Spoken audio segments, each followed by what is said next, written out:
Hello and welcome back to my channel. If you're new around here, my name is Keiko. I'm an artist and watercolor paint maker based in Hawaii. In today's video, I'm going to take you step by step through painting these cute little blue teacups. We're gonna use only one color, ultramarine blue deep, and I'm gonna show you one of my absolute favorite watercolor painting techniques, the negative space painting technique.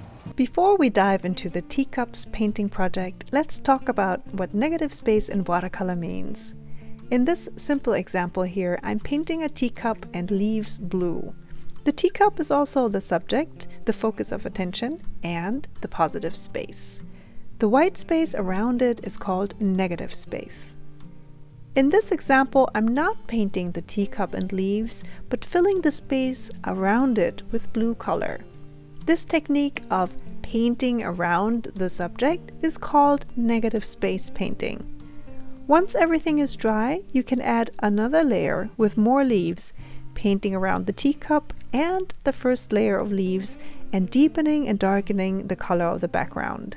It creates an interesting effect. While we are trained to see and recognize shapes and our eyes are immediately drawn to the white teacup shape, the fact that the background is brightly blue also draws attention.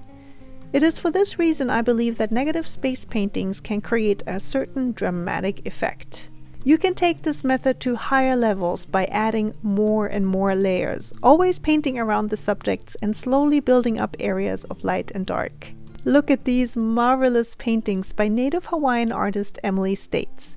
She lives on the island of Oahu with her family, and together they share their knowledge about Hawaii, native Hawaiian plants, and Olelo Hawaii, the Hawaiian language. In the painting with the seabird, Emily created the red background with the moon phases first, adding layer after layer in negative space technique. Next came the bird in gouache.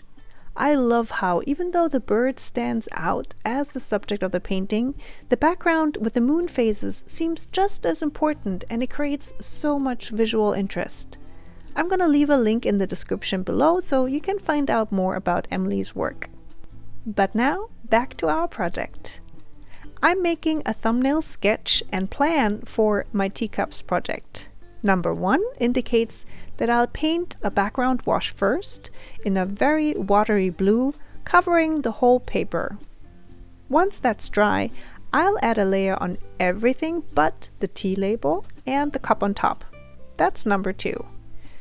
Once layer number 2 is dry, I'll glaze over everything except for the tea label and the 2 cups on top.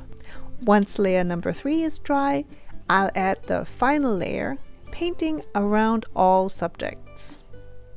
In my original painting here, I repeated this step to further darken the background and make the teacups stand out more. Okay, let's get to the final piece. I'm starting with a sketch of the teacups. I've prepared a line drawing template for this sketch of the teacups that you can download following the link in the description.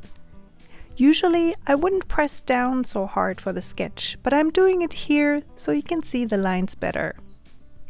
Next, onto the painting part. Step 1, adding the background wash with a watered down mixture of ultramarine deep, covering the whole paper, and letting everything dry. Step 2, adding a layer to everything but the tea label and topmost cup. Don't forget to paint this spot here, between the handle and cup. And again, waiting for everything to dry. Negative space technique is definitely not a quick process. Step 3, painting everything but the tea label and 2 cups on top.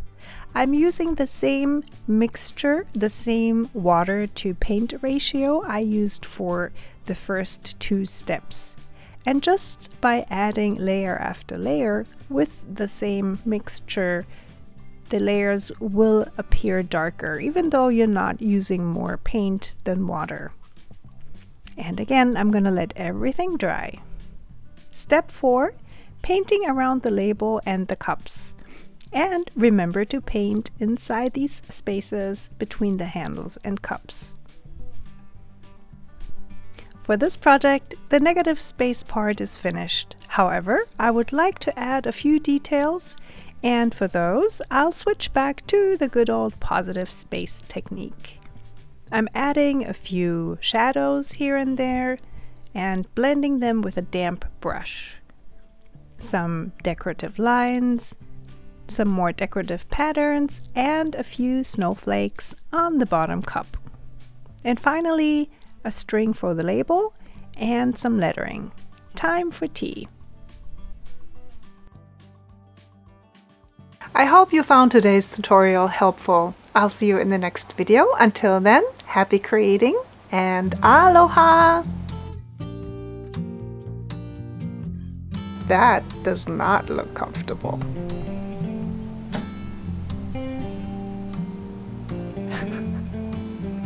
Okay, oh.